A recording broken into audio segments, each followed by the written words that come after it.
I always joke, say that people who want more nightwish sound, they should, listen to Cleopatra. They're gonna be happy. People who like more like a power metal, more classic Iron Maiden, they should listen to Venera. So all the haters who are like, too much opera, I'm like, Venera's for you.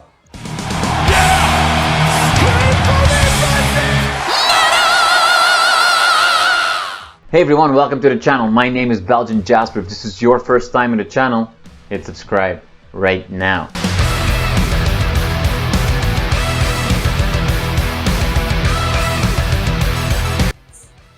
Vocally, for sure, I would say with me being a soprano, typically doing operatic, classical genre, people anticipate me to be soaring high like an eagle, over the moon, there, unreachable. And this record, I decided to go 180 and do something different, which is belting the lower range, the alto. So when people see, oh, the singer is a soprano, and then Cassiopeia verse rolls in, I wonder if people think, is that the same singer, you know? So I think we've achieved that, because quite a few people did say, this sounds different. Is that still you? Yeah, it's just me and myself and I. So musically as well, I feel guys feel more comfortable to express their, more progressive, because Cleopatra was definitely this entrance. We had to not be sweet, short, and concise, because Cleopatra wasn't that. It's just now we more established, so we have more of a leeway to just take a little detour.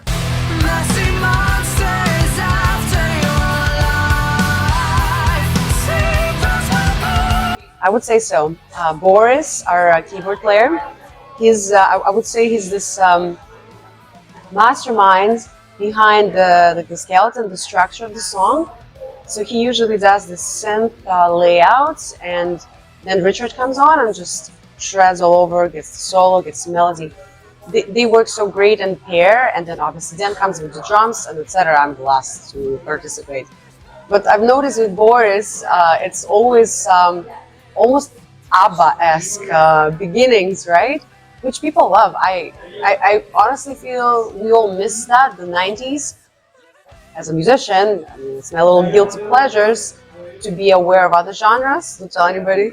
I can check up some, trends in the pop and the R&B and trap music, whatever. And I'm noticing in pop music, it's trendy now to get those synths from the 90s back into the mix. And people have that essence of nostalgia, which metalheads are no different. I'm no different. I would go to like 90s disco for sure and have a blast. So here we go, a little bit of ABBA, definitely. I'm glad you clicked on that.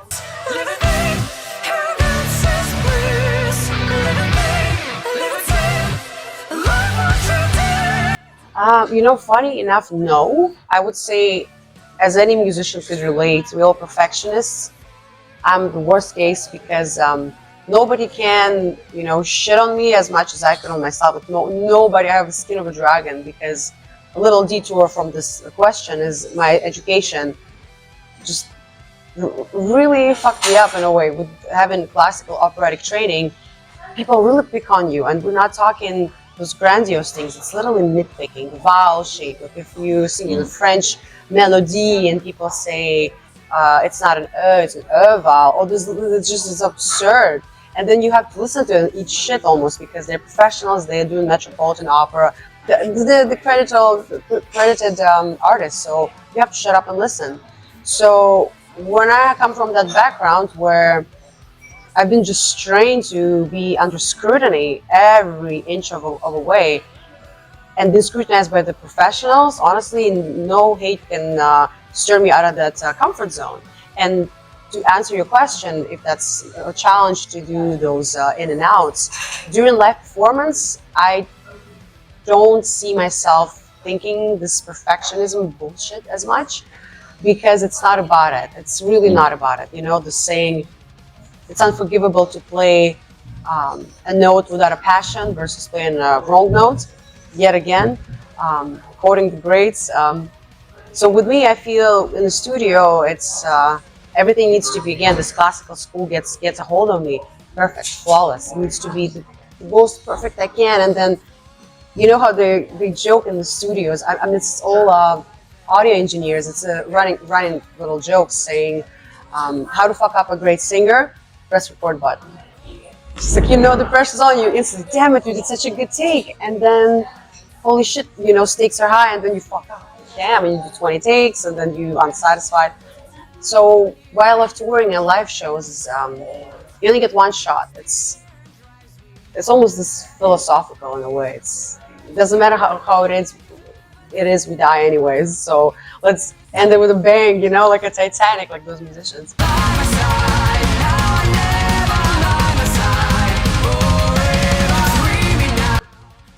Technically, you would assume that would be. I don't know what it is, the fate, quote, whatever.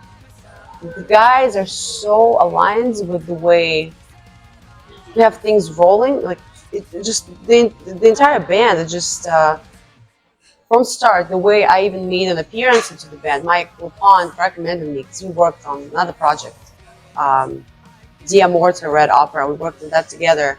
And he recommended me to the guys and said, well, yeah, she lives in Canada, but she feels like she's your girl. So from the, audition moments, it was like, it just flew, it's so organically. The guys were like, you know what, damn, the dam was great. Let's fly her in. We jammed once, it was evident, and literally I was like, that feels good. The guy's like, yep, you want a job? I'm like, I sure do. All right. So, yeah, and going into the creative process, everybody knows their roles. It's kind of this unwritten rule. We all figured it out. I don't have this issue with, I have to write a song. I have so many shit ton of projects on my plate.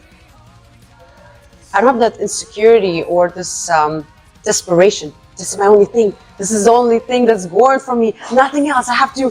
Everybody needs to know I'm a musician too. I don't give a fuck, man. Like, I have so many outlets.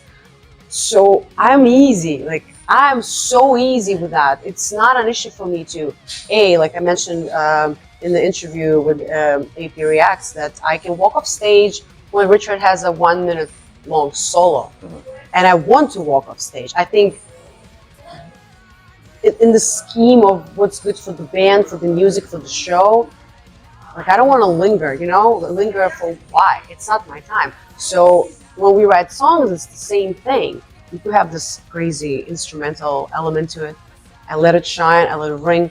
Like the 13-minute long song we got is a testament of that.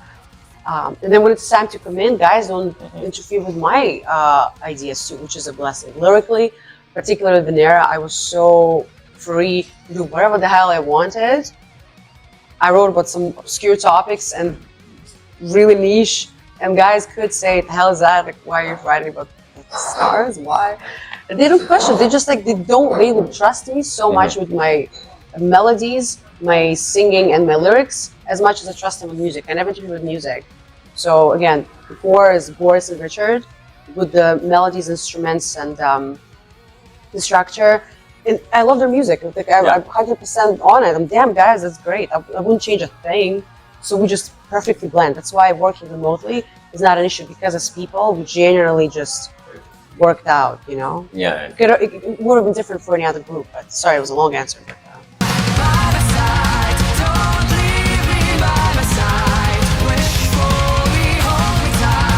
concept albums are tough to make because you need to have research, and you can't just make stuff up. You need to. It's a lot of thorough prep work.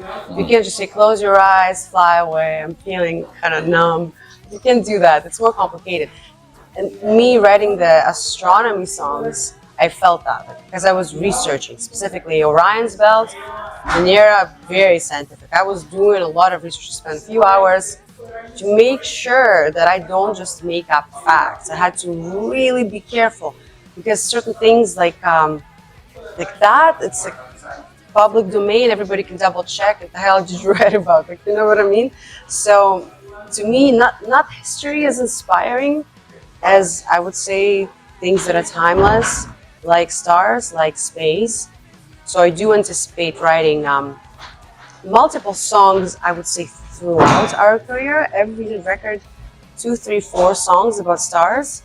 Because I haven't spoken about everything in space I wanted in this record. It was just accident almost because I didn't plan to write about that. I just closed my eyes, like I mentioned in another interview, and I listened to the music, and it felt like space, like it was begging to be written about certain celestial bodies. Like it was just this inspiration I had. So what I'm thinking we could do, maybe 3, 4 records in, we can do a separate release with compilation of just star songs and call it the Celestial album.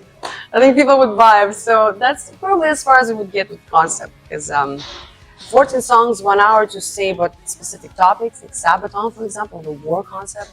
I think it's too much. We want to spice things up, have a love song, a space song, and then a song about a historical figure, just to throw it in there, right? So I think it's more fun this way, more interesting. Just kind of have like 20% of that, 20% of that, like a good, delicious meal, a little bit of salsa.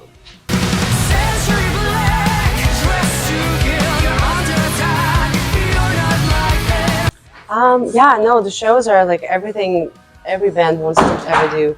Our drummer, for example, is just like, guys, I could drum every day of the year, I will pay to drum. I don't need to get paid. Like, it's crazy. He always wants to be touring, but you would understand, half of the band's married. Our guitarist is getting married in about a few months, or within a year. Everybody's old, I'm the youngest in the band. So we have range of, I'm 27, and our drummer, Dan, I think he's 30 something, I don't know quite for sure. 34, let's just put it like, just out of the blue, the number 34. Richard, I think, is a little older, like 35. You guys forgive me, I don't remember how old you are. But then Boris is over 40 and Alan is 60. So it's like a whole spectrum, and nobody really has time for living a dream, aside of me and Dan, obviously, because we're crazy. We're not married, so we have the time. But everybody who's in a relationship, you would understand yourself. It's a commitment that takes first and foremost priority, and band usually comes second, unfortunately. Plus us living in different countries. But to say that we are looking for touring opportunities is definitely accurate. We're currently, literally today, we got not an offer, very, very big prospect for another European tour. It's not gonna jinx it, but it's the band we've toured with before. If it works out, it'll be great. Yeah, and it's always, because again, our management always on it to throw opportunities to us, and we just shop around. We just, we want something bigger. We want something a little more lucrative. Scandinavia is expensive, so we try to avoid it, unfortunately. All those bridges and ferries, like Norway, disaster. So we try to keep it, Belgium, Italy, Germany, the classic, the ring of fire. But aside of that, all those hypotheticals, 30th of March is the release party in New Jersey, Dingbats. So whoever is in the USA, no excuses. You gotta come to this Venera from start to finish. The only time we're gonna do that, because it's a ridiculously long record. So that's once in a lifetime, so to speak.